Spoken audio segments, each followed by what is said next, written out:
Assalamualaikum warahmatullahi wabarakatuh. Baik teman-teman semuanya, pada video kali ini saya akan memberikan tutorial bagaimana cara membuat ramuan dari daun saga yang berkhasiat untuk menyembuhkan batuk, sariawan, dan panas dalam. Seperti yang sudah terlihat bahwa bahan-bahannya kita butuh daun saga, air, mangkuk, dan saringan. Jadi tolong dilihat dan diperhatikan dengan baik agar teman-teman bisa mempraktekannya. Oke, langsung saja kita ke prosesnya. Yang pertama, tuangkan daun saga yang sudah dicuci bersih dengan air mengalir ke dalam mangkuk. Selanjutnya kita akan tambahkan air matang atau air mineral sebanyak setengah gelas atau seperempat gelas.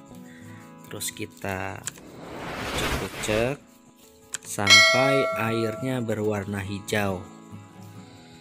Nah, kalau airnya sudah berwarna hijau, itu tandanya daun dari perasan daun saga ini sudah tercampur. Dan rasa dari daun saga ini memang agak sedikit manis dan ada juga pahitnya. Makanya nanti untuk teman-teman ketika meminum daun saga ini untuk obat batuk, saya sarankan setelah meminum ini ditambah dengan 1 sendok madu. Nah, terus kita aduk sampai semuanya merata.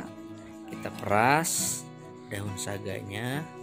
Nah, kalau sudah terlihat hijau seperti ini tandanya sudah menyatu hasil perasan daun saganya. Selanjutnya kita saring menggunakan saringan, karena saya adanya ini. Kalau teman-teman ada saringan yang lebih bagus boleh dipakai. Ini hanya contoh aja. Nah, setelah dimasukkan, kita angkat saringannya.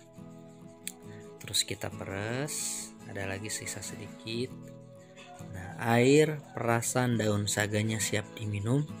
Dan diminumnya ini di waktu pagi hari dan malam hari sebelum tidur. Nah, disarankan setelah minum ini kita ditambah dengan 1 sendok madu agar lebih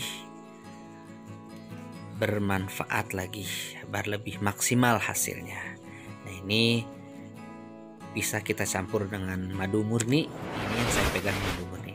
Oke teman-teman, saya rasa cukup untuk video kali ini. Terima kasih. Wassalamualaikum warahmatullahi wabarakatuh.